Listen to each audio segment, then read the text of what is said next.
So hello everyone, this is Varsha and welcome back to Mastermind. तो जैसे कि तुमने इस वीडियो के टाइटल में देखा, इस पर्टिकुलर वीडियो में हम तुम्हारा ICSE 2024 का हिस्ट्री सिविक्स का ऑफिशियल स्पेसिमेन क्वेश्चन पेपर को सॉल्व करने वाले हैं। हमने ऑलरेडी एक वीडियो में डिस्कस किया था, जितना भी तुम्हारा पार्ट ए था, पार्ट 1, जो भी तुम्हारा शॉर्ट क्वेश्चंस था, MCQs था, ये सारा क्वेश्चंस हमने ऑलरेडी डिस्कस किया है। बट तुम में से काफ़ी सारे लोगों का, काफ़ी सारे स्टूडेंट्स का रिक्वेस्ट आ रहा था to discuss regarding section B and section A, जो कि तुम्हारा पार्ट 2 है, जिसमें कि तुम्हारा long question and answers included है, सिविक्स का भी, हिस्ट्री का भी।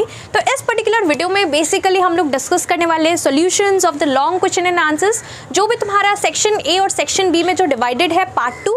तो पार्ट 2 यानी कि लॉन्ग क्वेश्चन एंड आंसर्स को हम लोग डिटेल में डिस्कस करने वाले, जो कि तुम्हारा ऑफिशियल स्पेसिमेन क्वेश्चन पेपर है। मैंने ऑलरेडी पहले भी बहुत बार बोला है कि तुम्हें इसको गो थ्रू कर लेना है, जितना भी क्वेश्चन है। It's better that you solve entire question, because यहाँ पर जो भी तुम्हारा पैटर्न है, सेम पैटर्न फॉलो होगा, उसी टाइप्स का क्वेश्चन, तुम्हें सिमिलर क्वेश्चंस मिल सकता है। अब ऐसा नहीं है कि एग्जैक्टली सेम क्वेश्चन मिलेगा, बट अगर तुम यहाँ पर ऑफिशियल स्पेसिमेन क्वेश्चन पेपर को सॉल्व कर लेते हो तो तुम्हें यहाँ पर आइडिया मिल जाएगा कि इस बार तुम्हारा बोर्ड्स का पेपर किस तरीके से सेट होगा। काफ़ी सारा ऐसा टॉपिक्स है, वो टॉपिक से अगर सेम क्वेश्चन नहीं भी आते हैं तो उसी टॉपिक से रिलेटेड कुछ और क्वेश्चन भी आ सकते हैं। तो बहुत इंपॉर्टेंट है सॉल्व करना। पार्ट 1 अगर तुमने नहीं देखा है, पार्ट 1 वीडियो जिसमें कि हमने सेक्शन मतलब पार्ट 1 को सॉल्व किया था, वो वीडियो का लिंक तुम्हें नीचे डिस्क्रिप्शन बॉक्स में मिल जाएगा। और इस पर्टिकुलर वीडियो में हम सेक्शन बी को लेकर डिटेल में डिस्कस करेंगे। सो काफ़ी इंपॉर्टेंट एंड यूजफुल वीडियो होने वाला है, because section A, section B पूरा हम डिस्कस करेंगे। तो ये सिंगल वीडियो के अंदर हम लोग पूरा यहाँ पर सारा क्वेश्चंस डिस्कस करेंगे। तुम्हें सेक्शन बी में और ए में दोनों में चॉइसेस है। सिविक्स से तुम्हें एनी 2 करना है, हिस्ट्री से एनी 3 करना है, लेकिन हम यहाँ पर सारा ही क्वेश्चंस को डिस्कस करेंगे। So without wasting time, let's start with this video. तो यहाँ पर तुम देख सकते हो, this is the official specimen question paper for your history civics. और हमने यहाँ पर ऑलरेडी तुम्हारा जो फर्स्ट पार्ट है, जो कि तुम्हारा पार्ट 1 है, पार्ट 1 का सारा शॉर्ट क्वेश्चंस हमने डिस्कस किया था। इस पर्टिकुलर वीडियो में हम पार्ट 2 का आंसर्स को डिस्कस करेंगे, पार्ट 2 का सॉल्यूशंस हम डिस्कस करने वाले हैं। पार्ट 2 में देखो तुम्हारा मोस्टली सारा लॉन्ग क्वेश्चन एंड आंसर्स होने वाला है, सिविक्स से भी एज वेल एज हिस्ट्री से भी। तो देखो यहाँ पर सबसे पहले सेक्शन ए है और सेक्शन बी में यहाँ पर हिस्ट्री का रहेगा। सेक्शन ए में सबसे पहले तुम्हारा सिविक्स का क्वेश्चन है। You have to attempt any 2 questions from this section। तो टोटल 3 है, इसमें से तुम्हें चॉइस मिला और तुम्हें यहाँ पर एनी 2 करना है और एक क्वेश्चन तुम यहाँ पर छोड़ सकते हो। सो कोई भी तुम्हें एक करना है, लेकिन हम यहाँ पर सॉल्यूशन डिस्कस कर रहे हैं तो हम सारा का ही डिस्कस करेंगे। तो यहाँ पर देखो क्वेश्चन नंबर 3 क्या है, लेट्स सी। तो क्वेश्चन नंबर 3 में, the union legislature of India is not only the law making body but the centre of all democratic political process with reference to the parliament, answer the following question. So first question क्या है, mention any 3 circumstances under which the Lok Sabha can make laws on a subject in the state list. तो यहाँ पर तुम्हें बताना है what are the 3 circumstances under which the Lok Sabha can make laws on a subject in the state list. तो यहाँ पर तुम 3 पॉइंट लिख सकते हो। पहला पॉइंट तुम लिख सकते हो that if the Rajya Sabha in the national interest passes a resolution by not less than 2/3 of the members present and voting. Second point you can write, during an emergency the constitution empowers the Lok Sabha to make laws with respect to any matter enumerated in the state list. And third point you can write, if the 2 states desire so the Lok Sabha can make laws on the state subject। यहाँ पर देखो इसका answer यहाँ पर तुम्हें मैंने यहाँ पर मेंशन भी कर रखा है, अटैच कर रखा है। ये 3 पॉइंट्स है जो कि मैंने अभी तुम्हें बताया। तीनों पॉइंट्स तुम यहाँ पर नोट डाउन कर सकते हो। ये तुम्हारा सॉल्यूशन है, यहाँ पर तुम देख सकते हो, और भी सारा है। Let's see the question. तो यहाँ पर क्वेश्चन में देखो नंबर 2 क्या है, mention any 3 financial powers of the union parliament. So financial powers के अंदर तुम्हें 3 बताना है। तो पहला तुम लिख सकते हो first point, first one you can right control over national finances. इसको तुम्हें एक्सप्लेन करना है। उसके बाद second point you can give the heading vote on account, फिर तुम यहाँ पर इसको एक्सप्लेन करोगे। फिर थर्ड पॉइंट तुम्हें लिखना है सैलरीज। और भी तुम्हारे बुक में कोई भी पॉइंट तुम जो भी तुम्हें इजी लगे तुम पढ़ सकते हो। और मैंने यहाँ पर 3 पॉइंट्स मेंशन कर रखा है, अटैच कर रखा है। थर्ड वन इज सैलरीज, और इसमें भी तुम्हें एक्सप्लेन करना है। देखो just giving the heading is not enough, ये तुम्हारा लॉन्ग क्वेश्चन एंड आंसर्स है। तो तुम्हें यहाँ पर क्या करना है, तुम्हें सबका यहाँ पर पॉइंट बाय पॉइंट हेडिंग लिखना है और उसको थोड़ा सा एक्सप्लेन भी करना है। If you write only just the heading then definitely you will not get full marks. तो यहाँ पर आंसर है, तुम देख सकते हो, नोट डाउन कर सकते हो और तुम पढ़ सकते हो, या फिर तुम बुक भी फॉलो कर सकते हो। Now moving ahead to next question. देखो नेक्स्ट क्वेश्चन क्या है, next one. So next one is question number 3 of question 3. तो यहाँ पर the speaker plays a key role in maintaining order and ensuring the smooth functioning of the Lok Sabha. With reference to this, you have to mention any 4 points of the speaker to support the statement. 4 functions of the speaker तुम यहाँ पर लिख सकते हो. पहला, first point you can write, the speaker presides over the meetings of the house and maintains order in the house. Second point you can write, he or she decides which question should be permitted in the house. Third one you can write, he or she is also empowered to correct the errors in the bills even after the Rajya Sabha has passed them. And fourth one you can write, this is the third point, fourth one you can write, he or she interprets the rules regarding the procedure of Lok Sabha. So these are the 4 functions of the speaker which you can mention. यहाँ पर देखो, यहाँ पर already functions of speaker है. तुम यहाँ पर वही पॉइंट्स है जो कि मैंने अभी तुम्हें बताया, तो तुम डेफिनेटली इसको नोट डाउन कर सकते हो और पढ़ सकते हो. ईजी पॉइंट्स है. उसके बाद नेक्स्ट है तुम्हारा question number 4. Moving ahead to question number 4. So the president is the nominal head of the executive, the first citizen of the country as well as the commander in chief of the Indian armed forces. With reference to this you have to answer the following questions.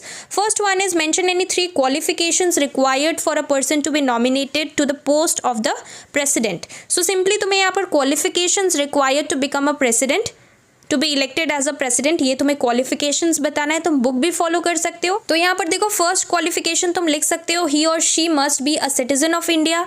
Second qualification which is required to be elected as a president, you can write he or she must be at least 35 years of age. So this is the criteria for age. He or she must be 35 years of age. And third one, you can write he or she must be qualified to be a member of the Lok Sabha. So these are the 3 qualifications required to become a president. Next is mention any 3 discretionary powers of the president. So discretionary powers के अंदर क्या क्या powers है ये तुम book again follow कर सकते हो. यहाँ पर मैंने attach कर रखा है आंसर, वो भी तुम go through कर सकते हो. First one you can write, the president uses his discretionary power to decide who should be invited to form the government and the amount of time to be given to prove the majority on the floor of the house. Second one you can write, number 2 point, the president can also withhold the assent to a bill or return it for reconsideration. Third one you can write, the constitution made it mandatory for the prime minister to communicate to the president all the decisions of the council of ministers related to the administration of the union. So basically ये तुम्हारा 3 discretionary powers of the president है. यहाँ पर देखो discretionary powers of the president यहाँ पर है, तुम देख सकते हो, नोट डाउन कर सकते हो. These are the discretionary powers of the president. You can also follow your book for this. Next, यहाँ पर हमने डिस्क्रिशनरी पावर डिस्कस कर लिया. अब नेक्स्ट यहाँ पर क्वेश्चन क्या है, next one is number 3. This is the sub question of question number 4. Describe the procedure of impeachment of the president. So यहाँ पर इम्पीचमेंट का तुम्हें प्रोसीडियर डिटेल में एक्सप्लेन करना है, बिकॉज यहाँ पर तुम मार्क्स देख सकते हो, इट इज़ ऑफ 4 marks. तो तुम पहले लिख सकते हो, फर्स्ट हेडिंग दे सकते हो, resolution for impeachment. So 14 days notice it should be given, it should be signed by at least 1/4 of the total number of members of the house concerned. Second यहाँ पर क्या होता है, second, once the resolution has been moved, it must be passed by a majority of not less than 2/3 of the total membership of the house. Then again there is investigating house, and then lastly यहाँ पर majority needed for impeachment heading है, उसके अंदर तुम्हें थोड़ा explain करना पड़ेगा.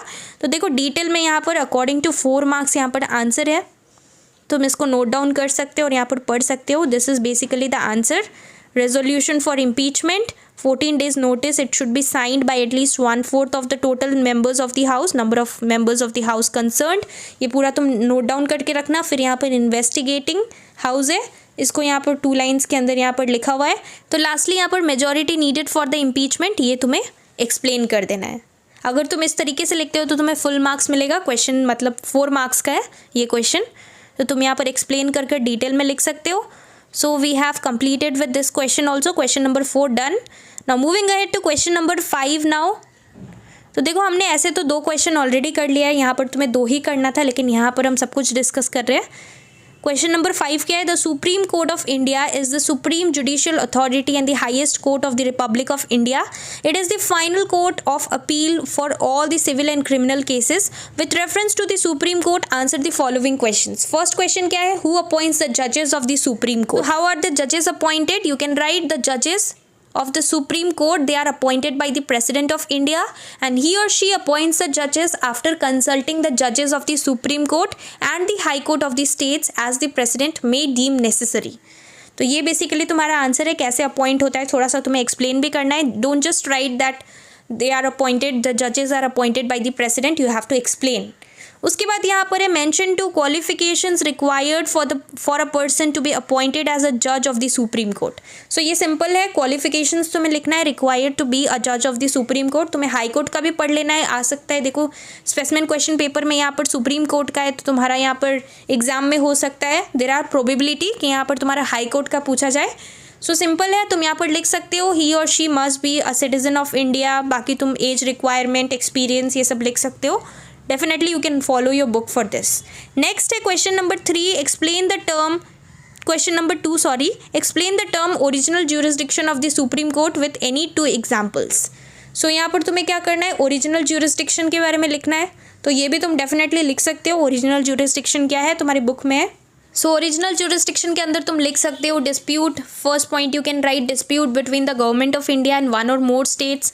Second, you can write point number 2, dispute between the government of India and any state or states on one side and one or more states on the other. Dispute between 2 or more states. तुम ये सारा points लिख सकते हो. तो तुम्हारे book में अच्छे से तुम्हें ओरिजिनल ज्यूरिसडिक्शन पढ़ना है. अब देखो ओरिजिनल ज्यूरिसडिक्शन के साथ साथ एपिलेट भी इंपॉर्टेंट है, तो जो एपिलेट ज्यूरिसडिक्शन है वो सब भी अच्छे से देख लेना. तो यहाँ पर देखो थर्ड क्वेश्चन क्या है, यहाँ पर तुम्हारा सेक्शन ए का last question, name any 4 writs issued by the supreme Court. तो यहाँ पर just writing the names of the writs won't do, you have to explain it also. थोड़ा सा तुम 2 लाइन लिख सकते हो इसके बारे में. पहला तुम लिख सकते हो हेबिस कॉर्पस. हेबिस कॉर्पस के अंदर तुम यहाँ पर नेम लिखकर थोड़ा सा लिख सकते हो that this writ is issued by the Supreme Court to relieve the person who has been in unlawful detention by the state or an individual. Second, you can write mandamus. So mandamus you can write the Supreme Court uses this writ to force an inferior court or an individual to perform its duty. Third, you can write writ of prohibition. Under this you can write this writ is issued by the Supreme Court to prohibit a lower court from exercising powers with which it is not legally vested. And last one you can write certiorari. Certiorari के अंदर तुम क्या लिख सकते हो, certiorari, CERTIORARI. So this is certiorari. इसके अंदर तुम लिख सकते हो this writ is issued by the supreme Court to ask a lower court to hand over the record of a particular case. तो ये बेसिकली 4 रिट्स तुम लिख सकते हो. और भी रिट्स है, को वारंटो एंड ऑल, तुम कोई भी यहाँ पर 4 लिख सकते हो, कोई भी 4 पढ़ सकते हो, बिकॉज मैक्सिमम तुम्हारा 4 मार्क्स का क्वेश्चन आने वाला है. 3 to 4 मार्क्स का आएगा मैक्सिमम. तो तुम्हें यहाँ पर कोई भी 4 पॉइंट पढ़ना है सारे क्वेश्चंस के लिए. डू नॉट स्टडी 6 पॉइंट्स और 8 पॉइंट्स, 4 पॉइंट्स इनफ है. उसके बाद सेक्शन बी, ये तुम्हारा हिस्ट्री का क्वेश्चन है. Let's discuss quickly. यहाँ पर तुम्हें एनी 3 क्वेश्चंस करना है आउट ऑफ 5. तो हम यहाँ पर सारा ही क्वेश्चंस डिस्कस करेंगे 5 का 5. तो क्वेश्चन नंबर 6 क्या है, let's see. The Indian Rebellion of 1857 was a major uprising against the rule of the British East India Company, which functioned as a sovereign power on behalf of the British Crown. With reference to this, answer the following questions. So first question क्या है, mention any 3 administrative changes made in India as a consequence of the revolt. तो administrative changes ये तुम्हारा first chapter से, revolt of 1857 also called the first war of independence. यहाँ से देखो तुम्हें क्या करना है, political causes, economic causes, social and religious causes, military causes, सारा कॉजेज अच्छे से करना. यहाँ पर क्वेश्चन में पूछा गया है अभी कि 3 एडमिनिस्ट्रेटिव चेंजेस तुम्हें बताना है एज अ कॉन्सिक्वेंस और as a result of the revolt. तो पहला यहाँ पर तुम क्या लिख सकते हो, पहला तुम लिख सकते हो end of companies rule and the power transfer to the crown.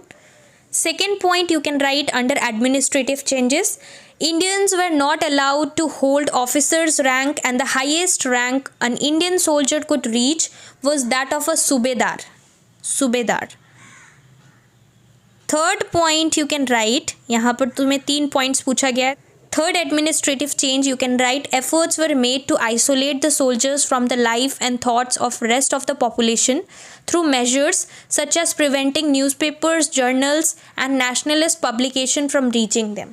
ये 3 changes है, administrative changes which was made in India as a consequence of the revolt of 1857.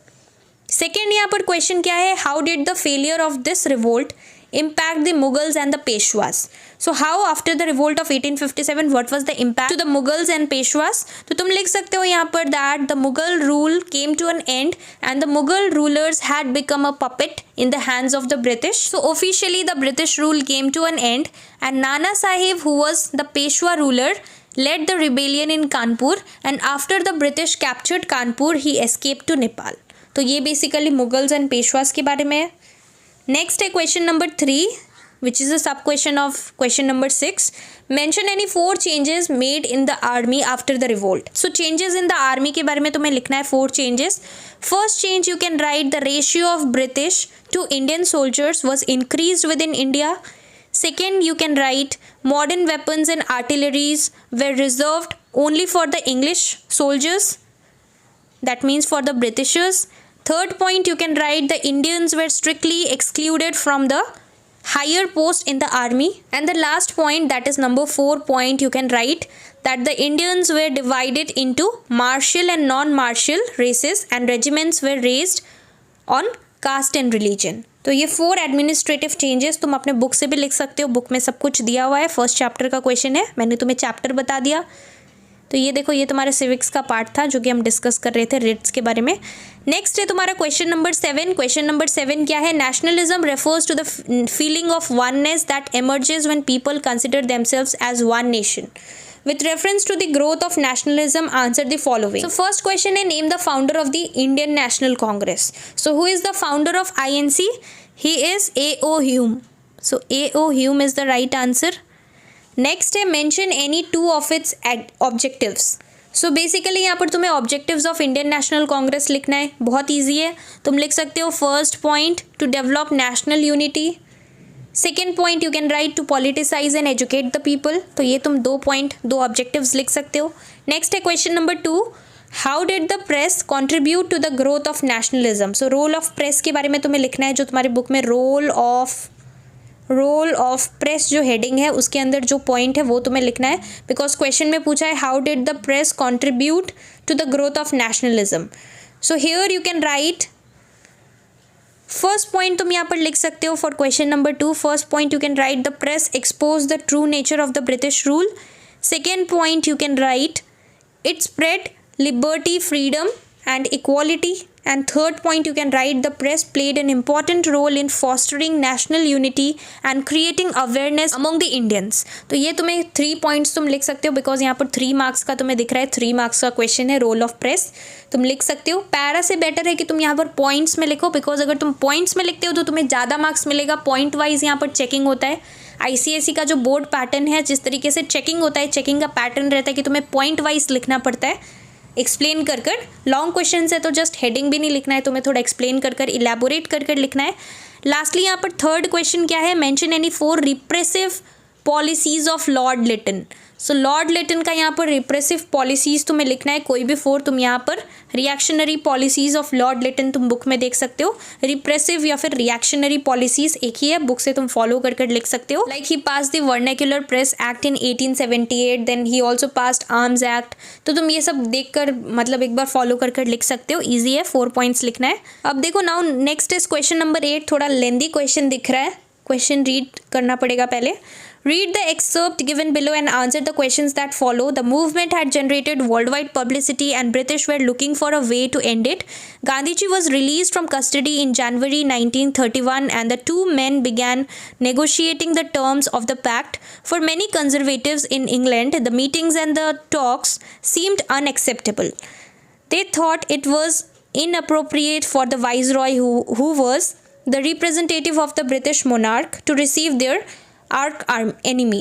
Gandhiji was authorized by the then President of the Congress, Sardar Vallabhbhai Patel, to negotiate with the Viceroy. He advised the nation to watch, pray and hope for a better prospect for India. He was full of admiration for the people, their heroic struggle and hard suffering. So this lines has been taken from the Hindu newspaper.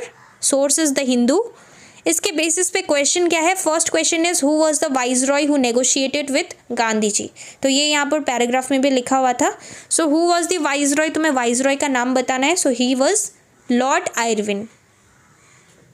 Viceroy was Lord Irwin, who negotiated with Gandhiji. And name any two causes of the movement being discussed above. तो यहाँ पर movement, कौन सा movement के बारे में बात हो रहा है? Civil disobedience movement.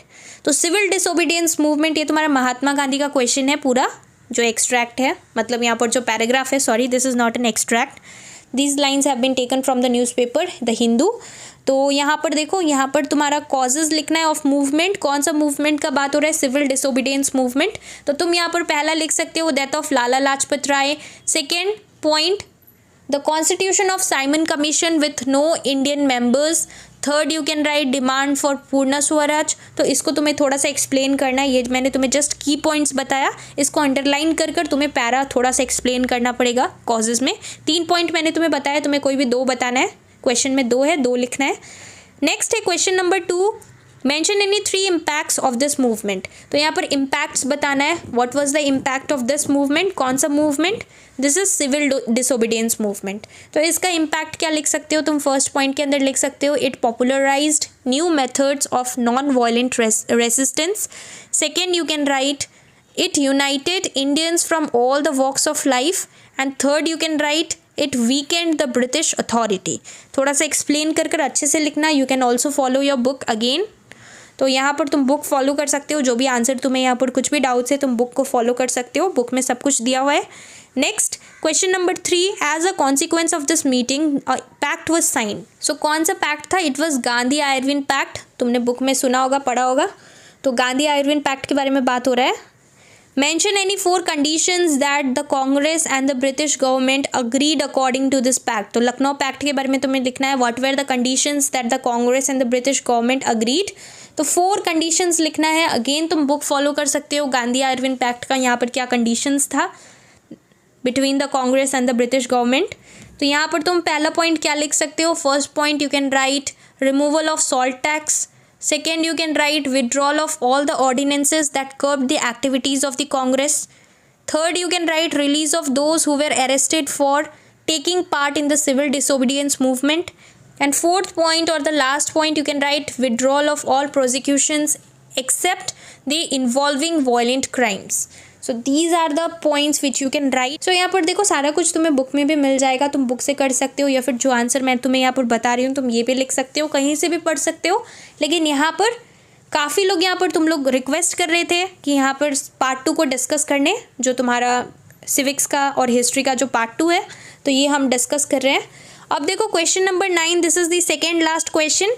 Look at the picture given and answer the following question. तो पिक्चर देखकर क्लियरली पता लग रहा है, this is the picture of Adolf Hitler. So who is he? He is Adolf Hitler. अब इसके बेसिस पे question है, नाजिज्म फैसिज्म वाला पार्ट है. तो फर्स्ट क्वेश्चन क्या है? Identify the leader in the above picture. We have already identified, he is Adolf Hitler. You have to mention 2 of his ideologies. बहुत सिंपल है, इसका आइडियोलॉजीज क्या है? Faith in totalitarian rule.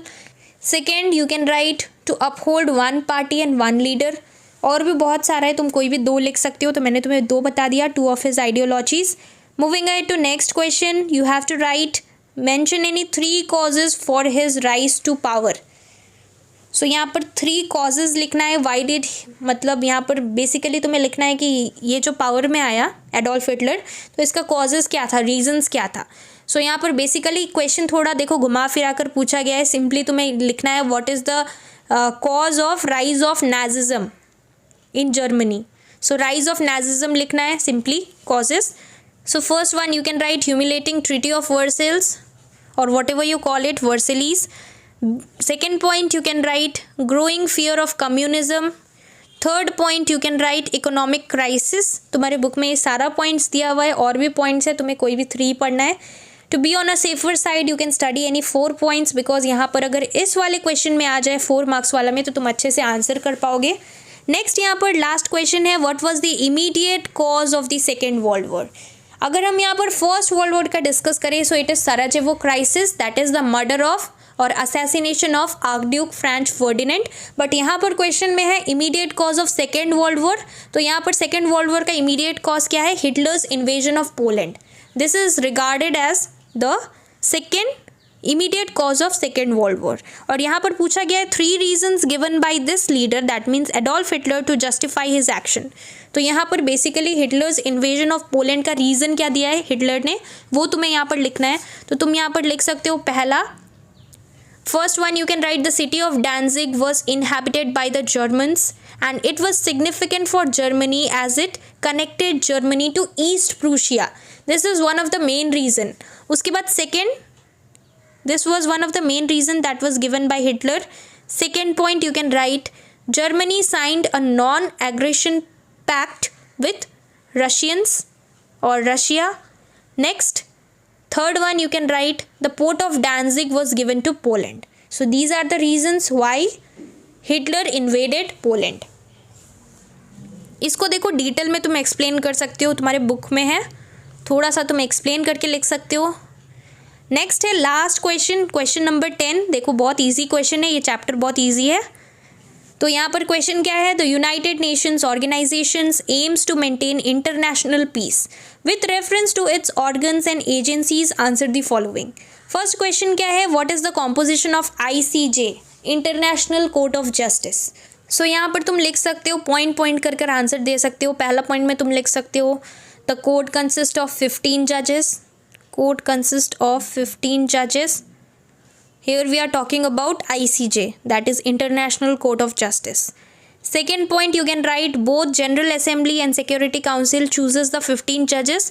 15 persons with a majority vote in the two organs are elected as judges. और third point तुम लिख सकते हो, देखो 3 मार्क्स का क्वेश्चन है तो हम लोग 3 पॉइंट लिखेंगे। थर्ड पॉइंट में तुम लिख सकते हो, no 2 judges can be citizens of the same country. In case of the above, only the elder person becomes a judge. That means if there are 2 judges, then the senior one or the elder person will become a judge. So these are the 3 points that you need to mention, 3 compositions you can write. मतलब 3 points के अंदर हमने composition को divide कर दिया। Next है, mention any 3 functions of the Security Council. तो यहाँ पर functions of Security Council पूछा है। First function तुम लिख सकते हो, to maintain international peace and security in accordance with the principles and purposes of the UN. Second, you can write to determine existence of any threats and to recommend actions for the same. Third, you can write to investigate any dispute or situation and to take military action against an aggression and to recommend terms of settling disputes and any methods of adjusting against them. बहुत सारा points है, 7-8 points तुम्हारे book में है, तुम कोई भी यहाँ से 3 पढ़ सकते हो, 4 पढ़ लोगे तो और अच्छा रहेगा, बिकॉज एग्जाम में यहाँ पर 4 आ सकता है। And last question for today's video, देखो लास्ट क्वेश्चन है ये वाला, give the full form of UNICEF. बहुत ईजी है, what is the full form of UNICEF? It is United Nations International Children's Emergency Fund. I hope you know the full form of WHO, UNESCO और WHO का full form तुम लोग मुझे नीचे comment करके बताओ, बहुत ही ईजी है, फिर भी तुम लोग का रिविजन हो जाएगा। और लास्टली यहाँ पर एक और क्वेश्चन है, इसका sub question, mention any 3 of its functions. So you have to write any 3 functions of UNICEF. First function you can write to provide healthy food like milk, fish, etc. to children. Second, you can write to take care of children and pregnant mothers.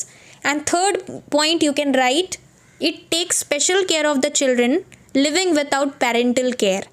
Or you can write any other, there are many points given in your book, तुम कोई भी follow कर कर पढ़ सकते हो, कोई भी 4 पढ़ सकते हो, सबके लिए, WHO के लिए, यूनेस्को के लिए, यूनिसेफ के लिए।